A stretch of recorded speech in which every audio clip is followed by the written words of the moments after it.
My name is Allison Blake, and I'm 28. I grew up in Michigan in the kind of middle-class household people like to describe as comfortable. My dad worked as a regional sales manager for an industrial supply company. My mom was a dental hygienist. We had a two-car garage, yearly camping trips, and a refrigerator that was always full, but somehow never full of what you actually wanted. From the outside, we looked like a perfectly balanced family. From the inside, we revolved around one person, and it wasn't me. My younger brother, Cameron, is 3 years younger than I am. From the moment he could talk, he figured out how to charm adults, how to make people laugh, how to sound confident even when he had no idea what he was talking about. My parents reacted to him like he was something special, something rare. Me? I was dependable, quiet, the child they never worried about. I wasn't a problem kid. I got good grades, stayed out of trouble, played softball until it became clear I wasn't headed anywhere impressive with it, then focused on school. My life was all schedules and responsibility because I learned early that responsibility was the only way to earn any kind of approval in that house. Cameron, on the other hand, was personality in human form. He was loud, charismatic, always had a big idea, always had a reason things didn't work out, and my parents treated every word out of his mouth like a preview of greatness. When I brought home a B+ on a history test, my dad would glance at it and nod once. Conversation over. When Cameron barely scraped a C-, they'd celebrate his progress and take him out for ice cream. I wish I were exaggerating. I'm not. High school made the favoritism impossible to ignore. I joined robotics club, took advanced classes, and started thinking seriously about college. Cameron joined nothing, barely passed his classes, and still somehow became student body president by promising better cafeteria food and longer lunch breaks. He delivered neither. People still adored him. My parents adored him more. The double standard was constant. When I needed money for college application fees, my dad told me responsibility builds character and suggested I pick up extra shifts at the hardware store where I'd worked since sophomore year. When Cameron wanted a car for his 16th birthday, they bought him a used Honda Civic, using money they claimed had been saved for emergencies. I pointed it out once, during dinner. My mom sighed like I was exhausting her. "You're more independent," she said. "Cameron needs more support to reach his potential." His potential. That word became untouchable in our house. A magic excuse, a free pass. I worked through high school, saved everything I could, and applied to Michigan State. I got accepted into their engineering program with a partial academic merit scholarship that covered about 40% of tuition. The rest came from student loans and my savings from 2 years of hardware store wages. My parents contributed nothing. Not because they couldn't, but because they said they were teaching me responsibility. Meanwhile, they openly discussed helping Cameron with his future once he graduated. Michigan State was hard, but I loved it. For the first time in my life, I felt like I was building something that actually belonged to me. I took full course loads, worked part-time at the campus recreation center, and spent weekends studying instead of partying. Freshman year, I lived in the cheapest dorm on campus. Sophomore year, I rented a room in a house with 3 other engineering students who were just as broke and driven as I was. We survived on instant ramen, cheap pizza, and mutual panic over thermodynamics exams. Engineering doesn't reward charm. You either put in the hours or you fail. Every exam I passed felt like proof that I was creating a future where I would never have to ask my parents for anything ever again. Cameron graduated high school the summer before my junior year. Barely. He had a 2.3 GPA and no real plan beyond "I'll figure it out." That fall, while I was drowning in advanced coursework and working 20 hours a week, Cameron enrolled in community college. He lasted exactly 1 semester before dropping out because the classes were killing his creativity. After dropping out, Cameron moved back home and announced the start of his entrepreneurial journey, which mostly involved sleeping until noon, watching motivational business videos on YouTube, and posting hustle quotes on social media. My parents treated it like a full-time job. My dad would come home from actual work, see Cameron on the couch with a laptop, and say things like, "Good to see you working hard on your dreams, son." Meanwhile, I was barely holding it together, maintaining a 3.7 GPA, juggling work, and counting every dollar. Whenever I came home during breaks, family dinners were torture. My dad would ask me about school. I'd mention an exam or project that nearly broke me. He'd nod politely, then immediately turn to Cameron. "So what's new with your business ideas?" Cameron would launch into elaborate pitches, a subscription box, an app, a consulting brand. None of it ever went beyond ideas and buzzwords. But my parents leaned in like he was pitching investors instead of sitting in his childhood bedroom. I stayed quiet. I learned that pointing out reality only made you the problem. The real breaking point came in the spring of my junior year. I had 1 year left. My grades were strong. I'd started looking at entry-level engineering jobs. For the first time, I could see the finish line. Then my dad called on a Tuesday night. I was studying for a materials engineering exam when my phone rang. I assumed it was a normal check-in. It wasn't. "Allison," he said carefully, "we need to talk about something important." My stomach dropped instantly. That tone always meant one thing. He'd already decided what I was supposed to do. "Okay," I said. "Cameron has a real opportunity," Dad continued. "He's been working on a business plan. There are people interested, but he needs startup capital." I waited. "We think the best move," he said, "would be for you to take a year off from school, come home, get a full-time job, and help fund Cameron's business." The words didn't make sense at first. "A year off?" I repeated. "It's only temporary," he said quickly. "You're only a year from graduating. You can always go back later, but Cameron's timing is critical. 3 years of work, 3 years of debt, thrown away for an idea." "What's the business?" I asked. "A platform connecting freelance creatives with small businesses. Revolutionary stuff." "Has he built anything?" A pause. "Well, no, that's what the funding is for." So Cameron had an idea. No product, no skills, no follow-through. And I was supposed to sacrifice my future for it. "I'm not doing that," I said quietly. Dad's voice hardened. "Don't be selfish. This is about your brother's future." "This is about mine," I said, "the one I paid for." Family helps family.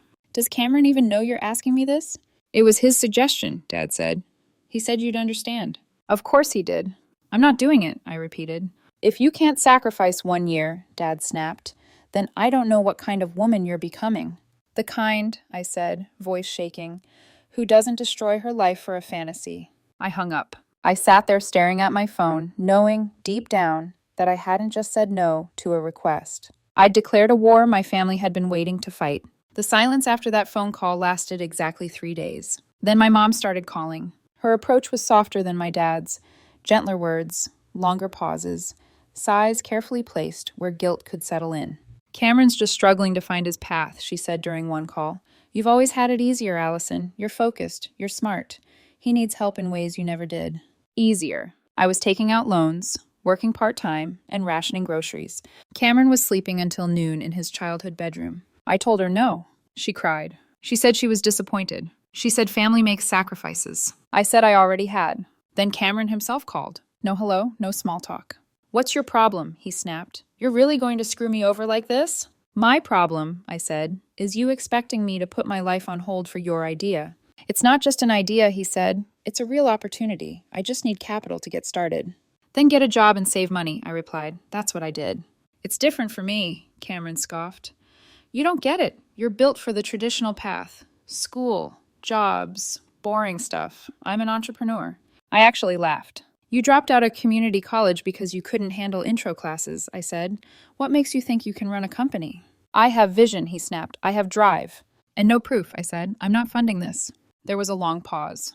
"When I'm successful," Cameron said coldly, "don't come asking me for favors." "Deal," I said. He hung up. After that, the family group chat lit up like a crime scene. Aunts, uncles, even my grandmother. "Family sticks together. Money isn't everything. You'll regret this." None of them asked why I was being asked to sacrifice my education. None of them questioned why Cameron couldn't fund himself. I stopped responding. The semester ended, and against my better judgment, I went home for summer break. It was a mistake. The house felt hostile the moment I walked in. Cameron wouldn't speak to me. My mom sighed theatrically whenever I entered a room.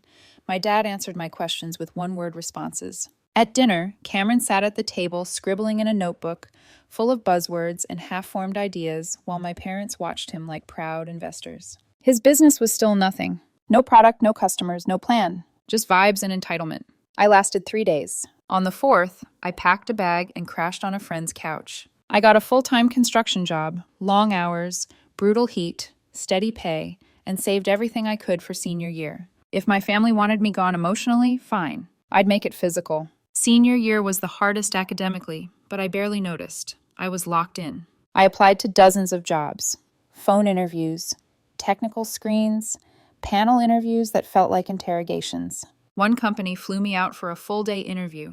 6 people, a presentation, a facility tour. I smiled through exhaustion, wondering how I'd cover the cost if they didn't reimburse me. 2 weeks later, they made an offer. $65,000 a year. Benefits. Stability. I signed the offer letter sitting in an engineering lab and had to blink back tears. I had done it, despite the guilt trips, despite the pressure, despite being painted as selfish. Graduation came in May. My family didn't show up. I expected it, but it still hurt. One of my roommate's parents let me sit with them. His mom cried when I walked across the stage. She'd met me 3 times, but she cried anyway. That meant more than anything my parents could have said. I moved for work in June. My first apartment wasn't fancy, but it had in-unit laundry and a dishwasher, which felt like luxury after years of student housing. I bought cheap furniture from IKEA and spent a weekend assembling it myself. Every piece felt like a small victory. For the first time in my life, I wasn't surviving. I was stable. And that's when Cameron came back. Not to apologize. To ask for money. Cameron's message didn't start with hi. It started with a link. A LinkedIn message, of all things. Long, rambling, and filled with words like disruption, synergy, and paradigm shift. Attached was a pitch deck that looked like it had been thrown together at 2 a.m. by someone who'd never actually used PowerPoint. Charts with no numbers, timelines promising millionaire status in 18 months. A budget requesting $50,000 without explaining where any of it would go. At the very end, he wrote, "Thought you might want to get in early. Family should support family." I stared at the screen for a long time. Then I closed the app. I didn't respond. 2 weeks later, my dad called. I let it go to voicemail. "Cameron's really struggling," he said. "He just needs a little support to get back on his feet. Even a few $1,000s would help." I deleted the message halfway through. The request didn't stop. Sometimes it was Cameron. Sometimes it was my parents. Sometimes it was relatives I barely spoke to anymore. The amounts kept changing. $5,000 here, $10,000 there, once even $20,000. But the message was always the same. Give Cameron money so he can keep chasing ideas. I blocked Cameron on LinkedIn after he started messaging me weekly.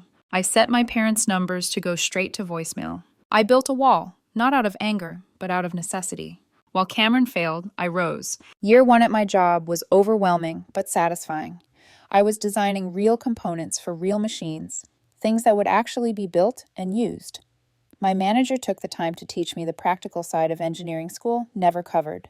For the first time in my life, I wasn't choosing between groceries and textbooks. I could buy fresh vegetables without checking my bank balance first. That freedom almost scared me. Year 2 brought a promotion, then another. I started saving, opened a retirement account, built an emergency fund, bought a used but reliable car in cash. Nothing fancy, just something that didn't rattle when it started. I even took my first real vacation to Colorado. Hiking, cheap hostels, long days that didn't revolve around stress or guilt. I went with a coworker turned friend named Evan. Somewhere between mountain trails and diner breakfasts, Evan became more than a friend.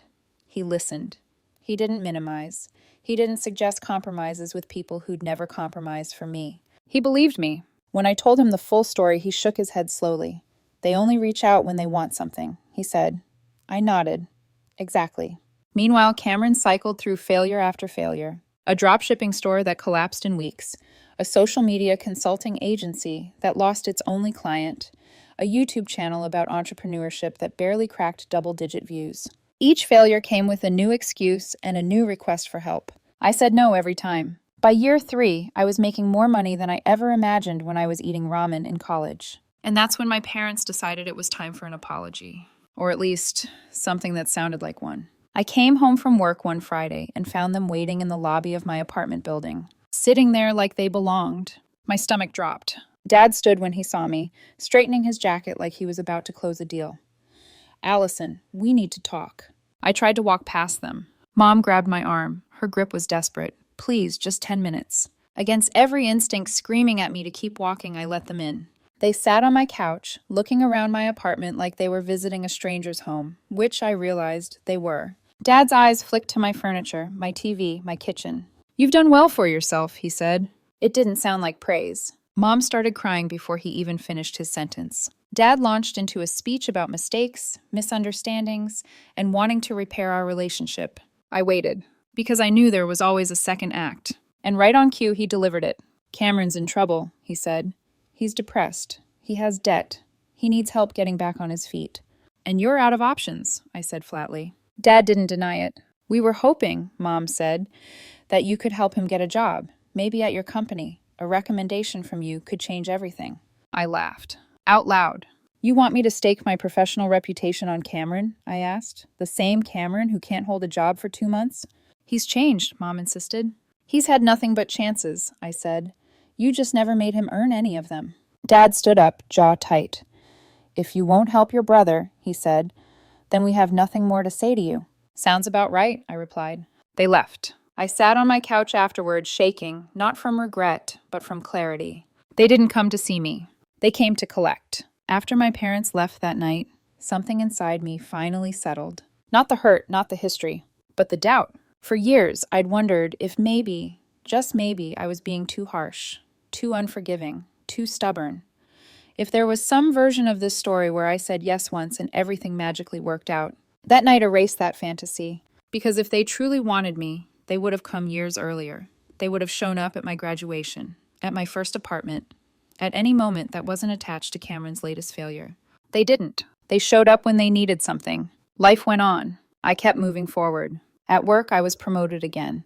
By year 4, I was leading a major project and managing a small team.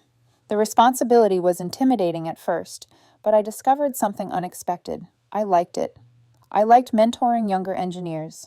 I liked watching a plan come together because I'd coordinated the right people instead of trying to do everything myself. I was good at this. By year 5, I was making 6 figures, had real savings, and finally bought my first house. Not a dream house, a mine house. The day I got the keys, Evan hugged me in the driveway and said, "You did this without anyone handing it to you." He proposed 6 months later. I said yes without hesitation. My family called me selfish when they found out. They said I was abandoning them. They said Cameron was still struggling and could really use my help now. I didn't respond. Evan met my family exactly once, at my insistence, back when I still believed in giving people chances. Cameron spent an hour pitching him a business idea involving sustainable fashion and direct-to-consumer branding. My parents watched like proud investors. On the drive home, Evan was quiet. Then he said, "Now I get it." "Get what?" "Your brother isn't just unsuccessful," he said. "He's delusional. And your parents taught him that." He wasn't cruel about it. He was accurate. We don't visit them anymore. Sometimes I still wonder what would have happened if I'd said yes back in my junior year, if I'd taken a year off, if I'd poured my money into Cameron's dream. But I know the answer. It would have failed. And when it did, the blame would have landed on me. I didn't believe enough, didn't sacrifice enough, didn't support him enough. There would have been another idea, another demand, another reason I wasn't doing enough for my family. Saying no wasn't selfish. It was survival. And choosing myself was the first decision that finally felt like freedom.